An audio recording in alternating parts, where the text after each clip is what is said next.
Hello everyone, welcome to SwitchUp. We have another review for you today, this time of Never Alone, the Arctic collection, and this was written for us by a good friend of the channel, Dave Morrish, so thank you very much to you, Dave. Please do check out his channel, SaveDex Gaming, in a top pinned comment.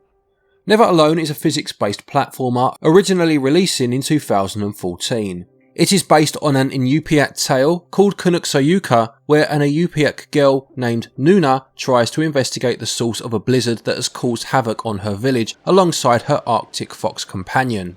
With the Winter Olympics now over and finding out that as Brits we are officially the best at women's curling in the world, maybe you are wanting some more snow and ice themed activities. So is this game one to be a cool customer for, or should you give it the cold shoulder? Well, thank you to the publishing team for the review code, and now let's find out.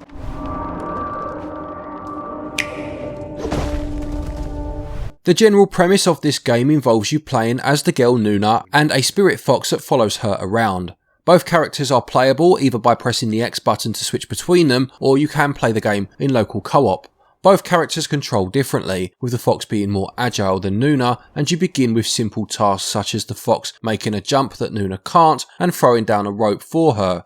As the game progresses, there are some extra mechanics, with Nuna's main move being the use of bowlers, which can be thrown at certain obstacles such as icicles to move them out of the way. The general gameplay is your standard puzzle platforming affair, with linear progression and taking on each area as you come to it. Some areas do lend themselves to light exploration, but nothing too taxing. When playing solo, the characters you aren't playing as will automatically follow you, if that is possible, but the game does feel like it was designed with co-op in mind.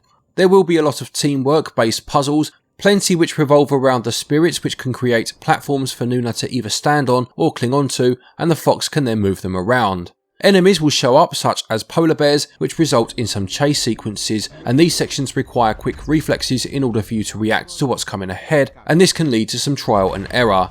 I find these areas to be quite common within the genre, and thankfully the checkpoints are quite generous. Other gameplay elements include, well, the elements. Like I said, there is a blizzard you are trying to investigate, which means on occasion a strong wind will blow towards you. This can knock you back, but if you hold the B button you will brace yourself to remain in place.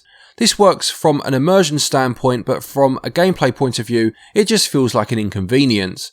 At some points though, you can use it to your advantage, such as jumping over gaps when the wind is blowing in the right direction. When it comes to using the bowlers, you pull the right analog stick to aim and then flick it forwards to throw.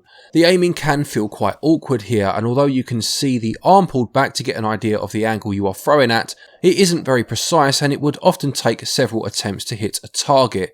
Having a sight appear to narrow down exactly where it was going to go would have been helpful here.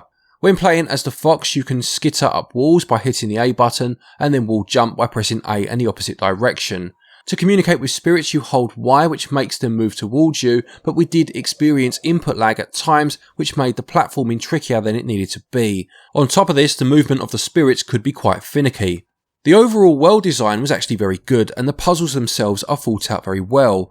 These designs were complemented by cultural insights which were unlocked by finding owls scattered around the game. These unlock short videos that hold stories and information about the Inupiaq culture and life in Alaska, which after viewing helped me understand certain design choices of the game's world. Coming alongside the game is a second story called Foxtails, which plays in a similar way, albeit you don't have bowlers this time and you use a boat. Paddling is done by holding B and rotating the left stick, which works well, and after participating in canoeing last summer, it was interesting to see back paddling working to slow yourself down in this game as it would in real life. Overall, the game's puzzles are well thought out and it is a decent puzzle platformer, and gameplay gets 14 out of 20. Controls weren't the most responsive however, which does lead to moments of frustration, and they get just 10 out of 20. Never Alone's overall presentation is very atmospheric, and there is a heavy focus on elemental portrayal in both look and sound. When the blizzard picked up, we could almost feel ourselves bracing against it, and not just because we were playing this during Storm Eunice. The main cutscenes are presented in a style inspired by scrimshaw, which is an art of decorative carvings that are used to tell stories. There is narration throughout, spoken in the traditional language of the storyteller's community, which makes it all the more immersive. The in-game world portrays the harsh environment with its constant snowfall and the blurred backgrounds, making it clear that visibility must be low for the characters. This is also demonstrated through the black border around the screen, giving it an almost tunnel vision effect, as if you are looking at it from under a hood. Designs of certain enemies are intimidating, but some that seemed to be so at first actually changed in our eyes after viewing the cultural insight videos and saw what they were representing. Although it all takes place amongst the snowy and icy tundra, the different areas do look distinct, whether it be trudging through snow, exploring the ice caverns, or some underwater tunnels, which helps to give you a feeling of progression rather than the game dragging on.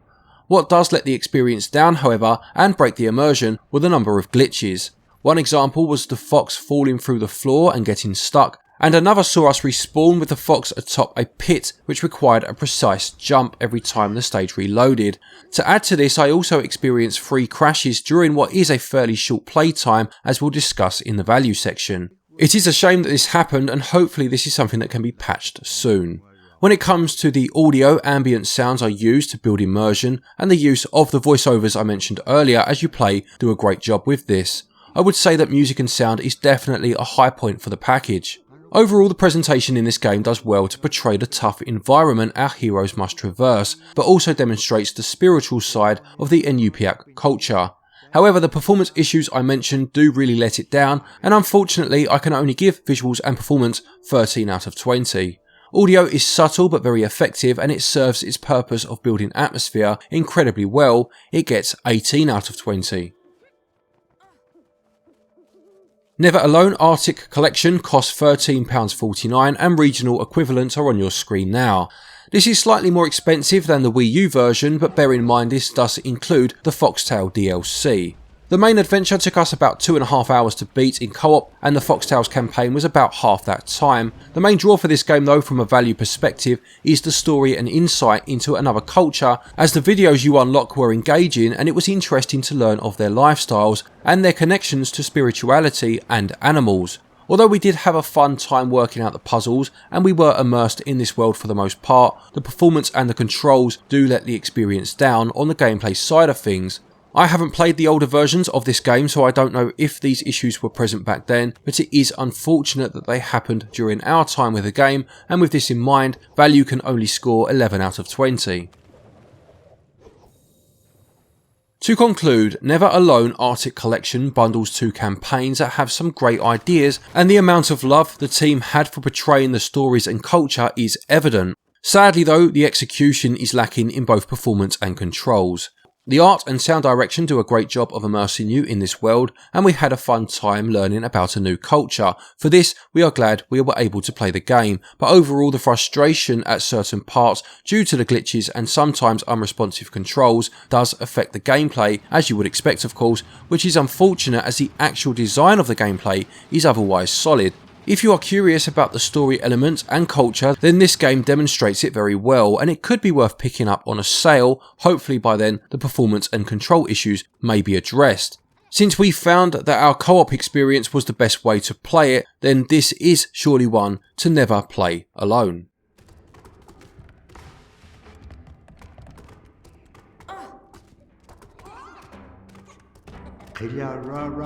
Never Alone Arctic Collection gets a SwitchUp score of 66%.